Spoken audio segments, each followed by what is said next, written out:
Okay, so working through a list of videos that I have from RM Waters this week, my next video is about my spirituality and how I currently define it. And in my previous video I stated that I wouldn't be doing many spirituality videos, but just as a kind of, this is what it is at the moment kind of thing, I will do this one video. And like I said, I might do others in future if I get asked specific questions. So my spirituality currently is ongoing. I have decided that I am going to do an official year and a day, because I haven't actually done an official year and a day. So I'm actually doing an online course, in like a proper year and a day course, which has directed me to do certain things, and it kind of goes through different, like it's like, it gives you stuff to do for every day of the year and a day, and it also gives you some kind of background information and, you know, some information on like what to do, what things are about, why you do them, and you know, it's not just go and do this, it's this is why you should do this, or you know, this is how this originated, or stuff like that. And it's very useful to know these things, and I quite like it. It's going well so far. I have I'm kind of fresh starting it, because I haven't done anywhere near as much as I should have done in the past couple of years. I mean, like I said, I've been studying on and off. In one of my previous videos I said that I've been studying on and off for 5 years, which I have. But I haven't been studying enough to, you know, to warrant anything before now. Like, I know roughly what it is and how I would define myself, but beyond that I don't know anywhere near enough. So this is why I'm doing the year and a day course, because it will help me understand, it will also, you know, give me something to work from, and it will get me into a habit, I think, as well, which is the best bit, because at the moment I'm not really doing anything, and I should be, and I'm not. So I am going to do some more in terms of that. Excuse me, again. I yawned in my last video as well. It's one of those days, I think. Yeah, but that's kind of, like I said, I define myself as, well, I did define myself as an atheistic Wiccan, because technically I don't believe in the god or the goddess. I believe in kind of a cosmic energy, kind of earthy type thing. But I've been corrected, and that is apparently pantheistic, not atheistic. Apparently because it was confusing, and atheistic suggests that you don't believe in anything. But to me, pantheistic seems that you believe in everything. Like all the gods with the pantheons and the things.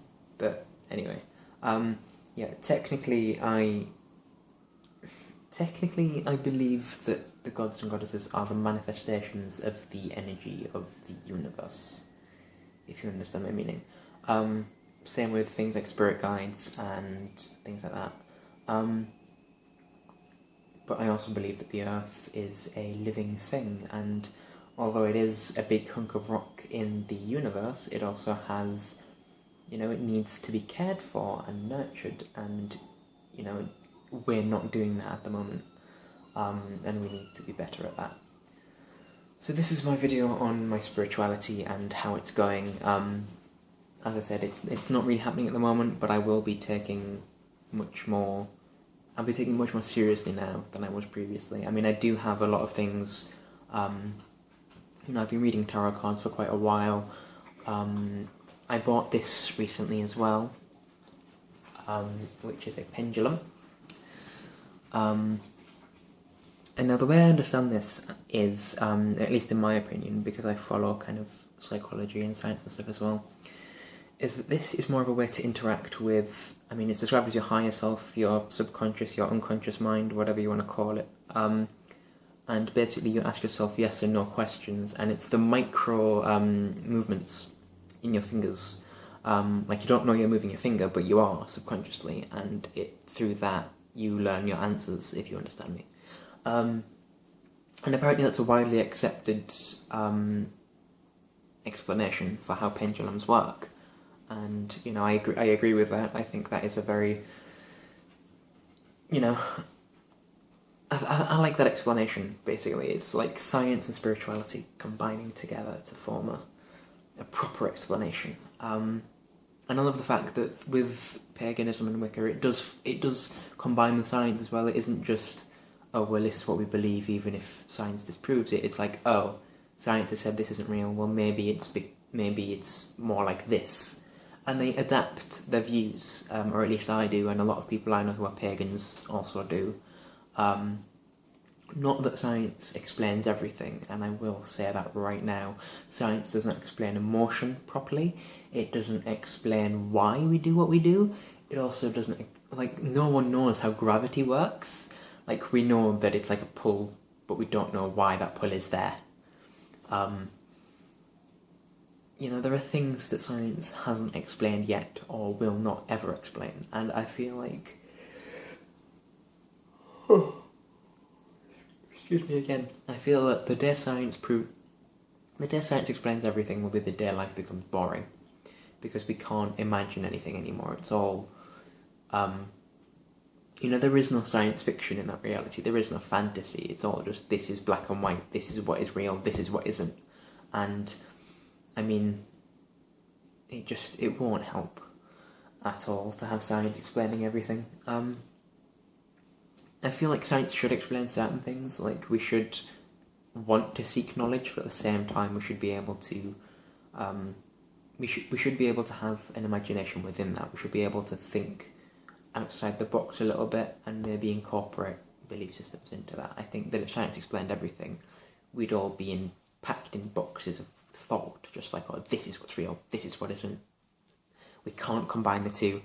And that would be a terrible thing to happen, because imagination is a beautiful thing, especially for people like writers and readers and artists and animators and game developers and whatever else you want to think about.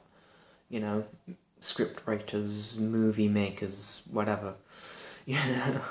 And even to an extent YouTubers, we have to use our imagination, we have to think about what to talk about, and a lot of what I talk about I think about on the spot. I don't sit down and write out a script. I just sit here and talk and hope that I don't ramble too much.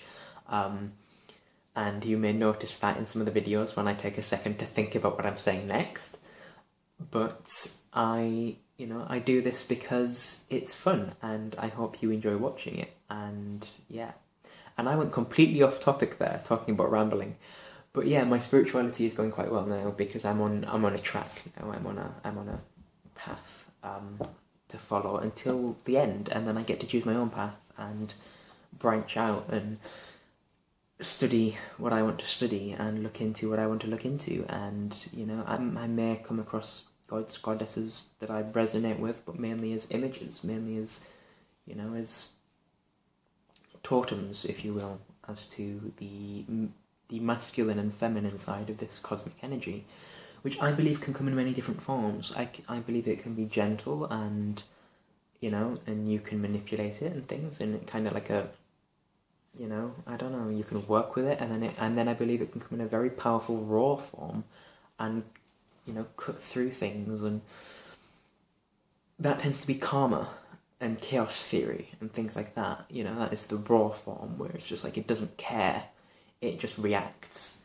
And that's, you know, the more primal, possibly the more masculine form of the energy, whereas there is a sentient form as well, which is logical and critical, and that's kind of gender neutral. Then there's like a feminine energy, which is more caring and warm, I guess, and that's like the idea of Reiki and things like that. So yeah, that is kind of my take on the divine, I guess you'd call it. That's how it's described in my Year in a Day course anyway. But yeah, so yes, I have a new Book of Shadows and a new, well, not that I had one before. I have 3 things now, right? Because it's been suggested that this is a good idea, right? I have a grimoire, which most of you will know as a Book of Shadows. It is a proper paper, lined paper book that I can write in. Then I have a separate Book of Shadows, which is a file where I can put anything that isn't, like I can put things in and then copy it into my grimoire, basically.